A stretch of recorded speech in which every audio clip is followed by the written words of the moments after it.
Today, we're going to spend some time in peace with Daphne Fuller. Daphne is the founder of Black Minds in Meditation, working with Black women and families to assist with mental health and wellness issues. She has been a therapist and counselor for over a decade.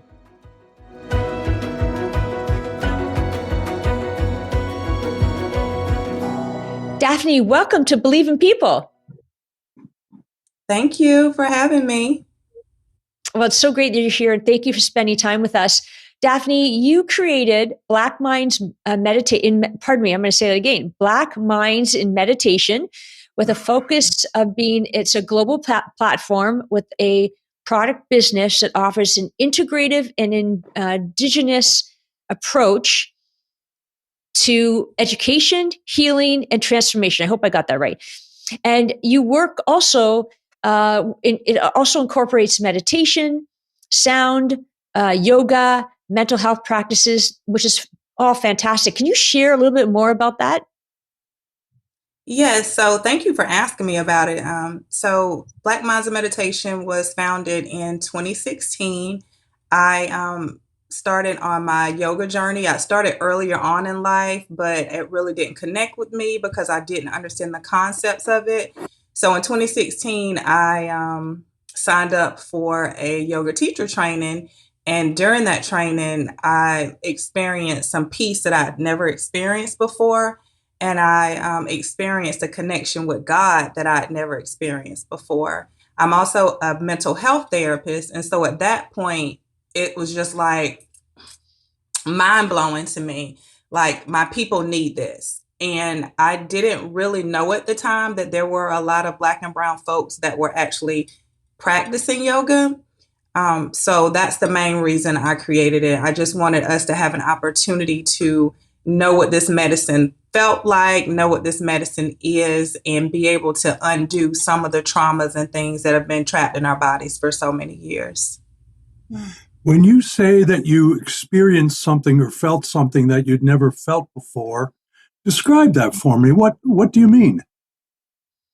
Well, in my opinion, and I guess research kind of shows it too, in the Western society, we focus a lot on our cognition. So we try to think through most of our problems. And even going through therapy school, when I got my bachelor's and my master's degree, we truly focused on talk therapy. It was all about talking through our issues. It was about disputing cognitive distortions and all these things.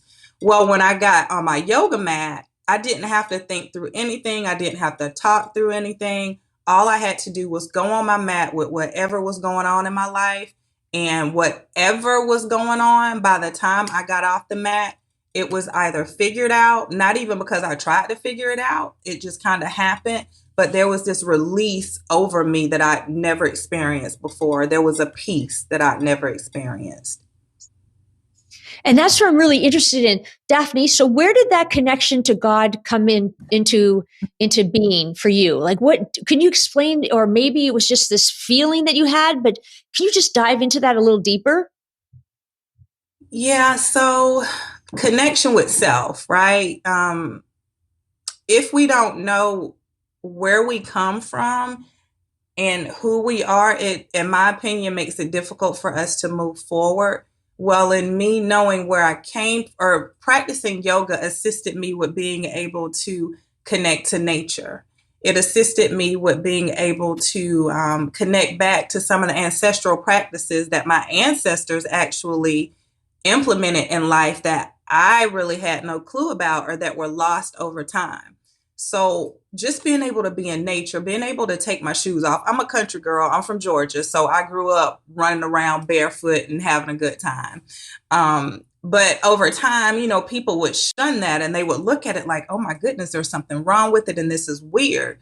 Well, me being able to take my shoes off, even just on the yoga mat or going outside and doing yoga with no shoes on, it connected me to the earth. When we look at chakras, which is a part of yoga, we have our root chakra, and the root chakra is at the base of our spine. but it's also our connection, our feet and our legs. So in being able to stand on the ground, you're able to connect to the earth. You're able to release free radicals from the earth. And at that point, it just helped me understand that nature is God, or nature Mm. is a part of God, or you know what I mean? Yeah. I do. And earlier in the conversation, you mentioned the word trauma. Uh-huh. Um, Either facing the trauma that the African American population in this country has gone through since prior to this country even being a country. How does and you mentioned the fact that you didn't realize that there were other Black practitioners doing what you were doing.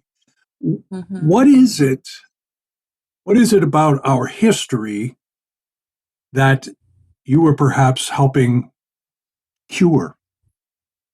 Or undo. Mm-hmm. Undo. So when we look at the traumas that our people have experienced, we know that trauma becomes trapped in our bodies. It rewrites our DNA, which is also called epigenetics. And so that those things can be passed down to us without us not doing anything other than being born. So we might have certain responses, or someone may stutter, or they may overthink a situation, or just different ways that we may speak to each other, or treat one another. For example, it just kind of makes me think about rearing a child. Well, back in the day, it was safer for a parent to discipline the child to make sure that the child didn't get out of line, because if they did, then the repercussions or the harm may be worse. So just the passing down of things such as whoopings or beatings, all those things can be passed down in the DNA, or even just kind of flinching or being hyper vigilant. Stress also. Stress is passed down from generation to generation. So I've noticed that with yoga, and research shows it, and even with sound meditation, which I also offer, it helps to rewrite our DNA, and it also helps to recalibrate our nervous system. Mm-hmm. And so I think probably, Daphne, that's where we refer to this as medicine, sort of a preventive medicine, or what takes you along that path of thinking? What takes me along that path of thinking? Well, Where you're referring to it as medicine. yeah. The experiences that I've had with it, and the experiences that other people have had with it. For example, I was experiencing a panic attack. Maybe I think it was back in 2019. I experienced a severe panic attack. I was in a store with my mom, and she had no idea.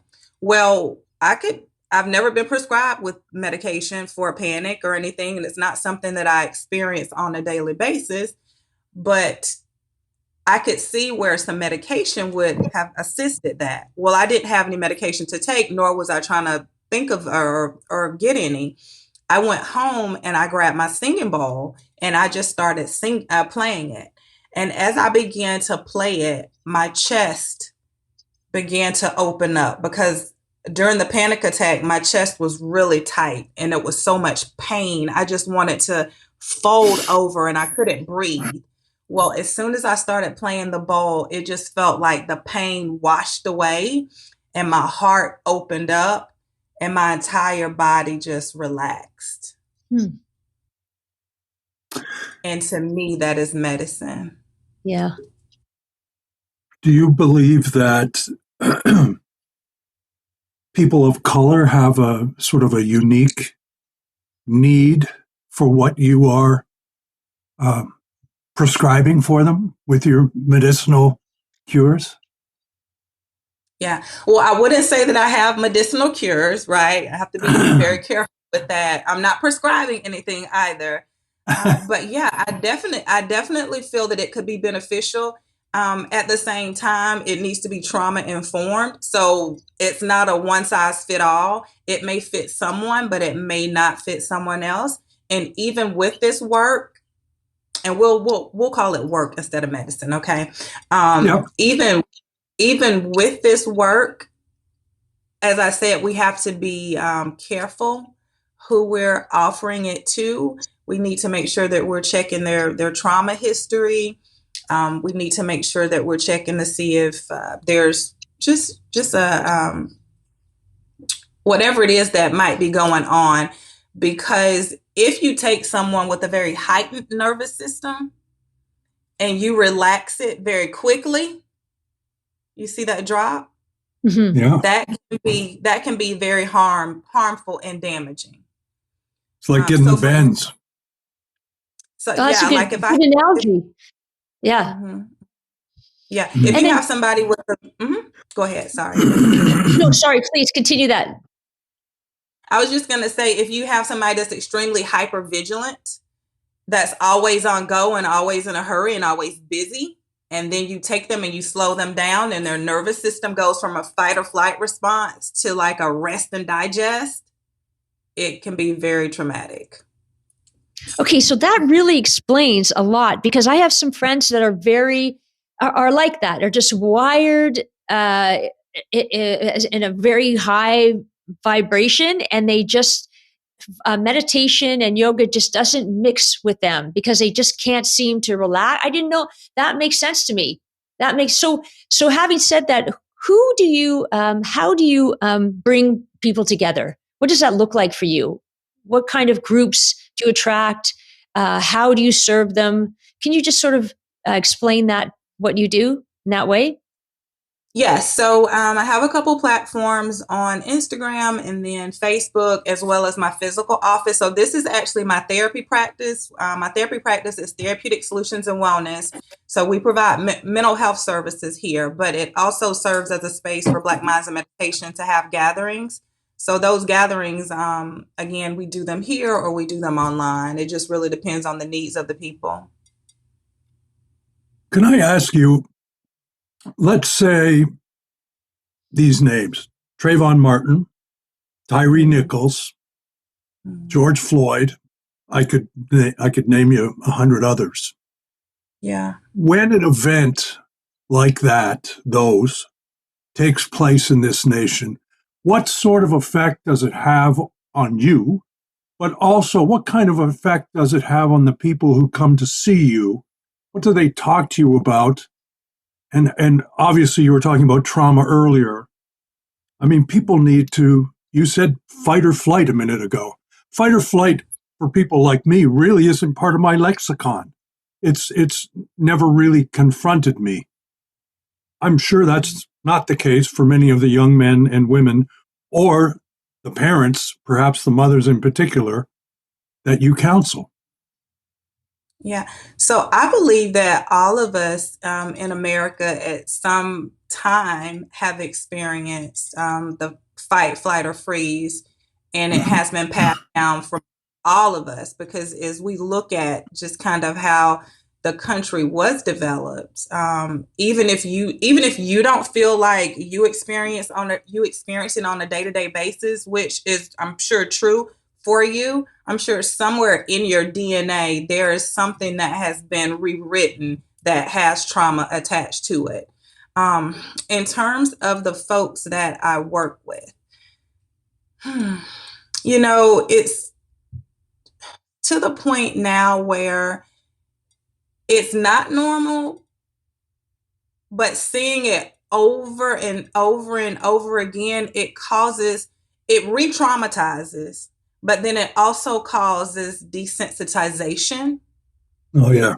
It, you know, as these videos are just going around. The last video with Tyree, I did not may his soul rest in peace and may he rise in power.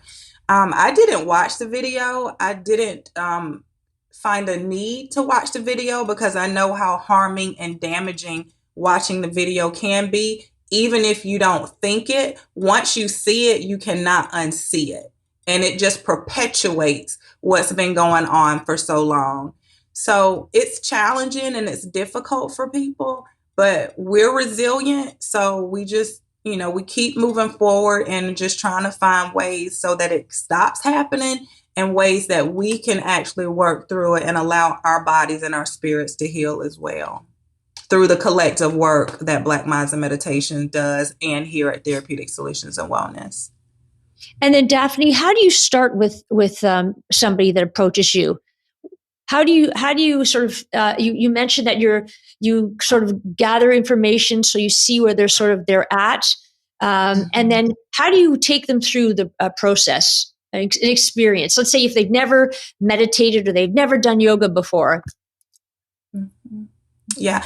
So it's kind of different depending on if it's a one-on-one session or if it's a group session. Typically, when it's a one-on-one session, I definitely have more time to do an assessment prior to offering any other services. If it's a therapy session, I can definitely do a full clinical assessment. That way I have a full trauma history and I know most of the things I need to know are the things that people feel comfortable with telling me. I also notice people's body. I notice their breath. I notice how they're sitting. And that allows me to be able to ask certain questions, which helps to take my work in the way that it needs to go for the individual. With group, I typically, when it's sound, I typically have them fill out a form that gives me more information about what's going on with them and their reason for wanting or needing to be seen. And then during our group classes, I'm just really aware of what's going on and using a lot of invitational speech. So I invite you to notice this. I invite you if you would like. So people receive a lot of different choices, knowing that they don't have to do something that they don't want to do or they don't feel comfortable doing. And one of the things I tell folks in yoga class, number one, this is not a performance. Number two, this is all about you. And number three, if you do nothing but breathe and lie down on your mat during the entire session, you have done yoga and you've shown up for yourself in a mighty way. Mm-hmm. What do they what do they tell you? What do they talk about? What sorts of traumas are you referring to? Mm-hmm.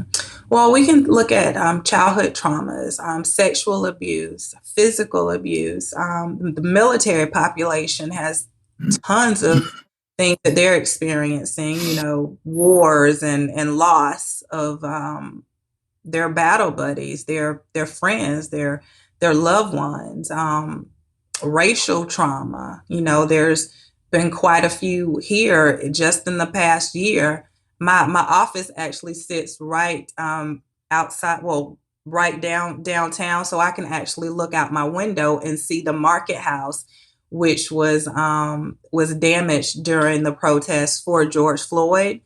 But yeah, so just those different things are things that folks talk about. Even relationship trauma, people often don't realize that domestic violence and just really unhealthy relationships can cause trauma as well.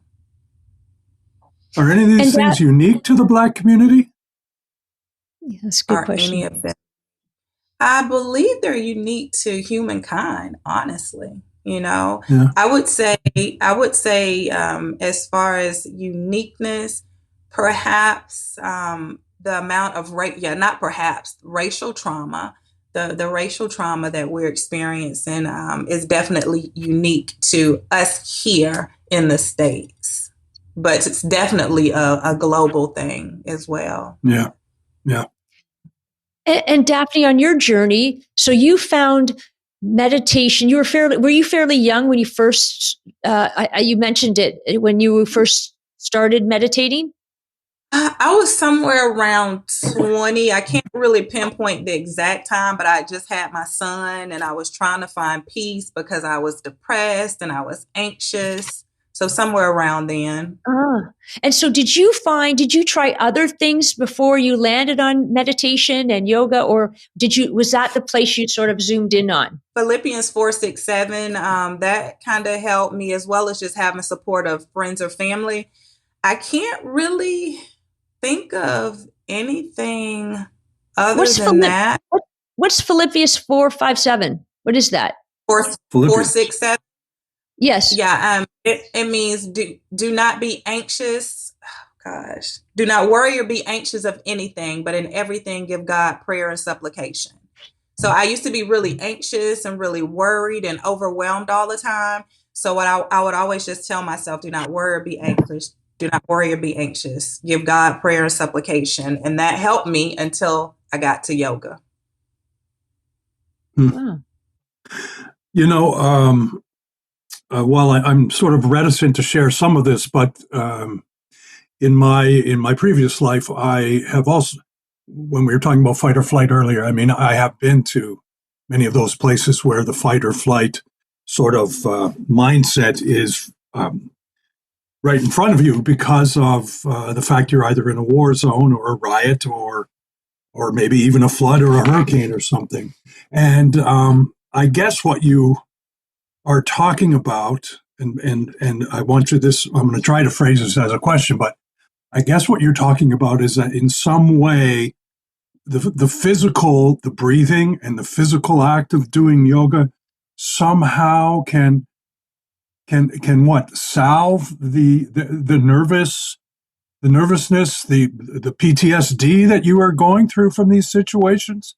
Is how do you overcome that? Because I know that it's something that I struggled with a lot, in the wake of the Gulf Wars and Afghanistan and those types of things. And of course, you're supposed to be like macho and everything in today's society too. How do you overcome Yeah. that? Yeah. Yeah. How do you overcome that, right? So I would say that yoga is not a fix all. I recommend it in combination with trauma treatment for sure. So it really just depends on the individual. I would say that yoga allows you to activate your life force energy, that energy inside of you, that knowing inside of you, even when the traumas have happened. It's like a light. It wakes up or cuts on a light inside of you that allows you to breathe. That even when you feel like you can't breathe, just by moving or being open to opening up or allowing yourself to just connect and being in the moment, yoga allows you or welcomes you to be in the moment. And so if we're in the moment, we're not in the war zone. If we're in the moment, we're not looking at the videos of slain people, right? But we're here. I'm in the moment with you right now. And in this moment, I can notice my feet connected to the floor. In this moment, I can notice my seat holding me and supporting me. In this moment, I have permission to access my breath.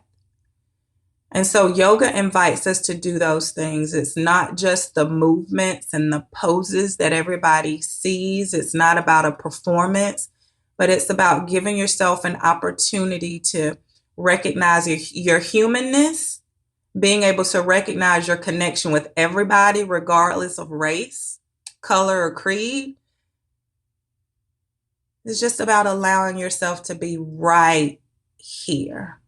And knowing that if we need to go back to that stuff, because those things are still going to come back up, then we can go back to them and we're going to have the support to go back to them. But right now we can be here. That's so well said, Daphne.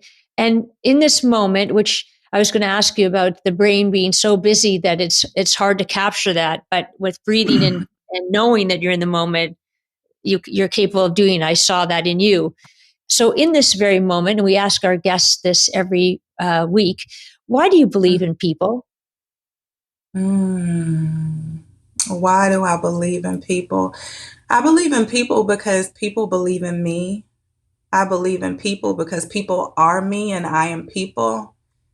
I believe in people because there's been some amazing and wonderful people that have crossed my path, and I know that will continue to cross my path. And I just believe in people because that's what we're here to do. Mm-hmm. We're here to make connections. We're here to love each other. We're here to help each other. That's what it's all about. Thanks so much for sharing this with us. It's you're talking about community. You're talking about being a member of community. Yeah. Thank you so much for your time, Daphne. Thank you, Daphne. You're welcome. Thank you for your work. Thank you. Amy, another inspiring conversation with someone who has learned how to take the world that she and we live in and to perhaps step back from it long enough to understand it a little bit more. Yeah. And also the fact that she sort of really understands when the world is so crazy around us, that if we just take a moment, that really resonated with me. Just take a moment. We're right here, right now. We're okay. So we just take a deep breath in and just sort of feel where we're at. So that was kind of reassuring and calming. And if you found that this was a calming and reassuring podcast, we encourage you to subscribe to our podcast, because we love being able to share this with you. So thank you so much for listening and watching. Thanks for listening to Believe in People. Thanks.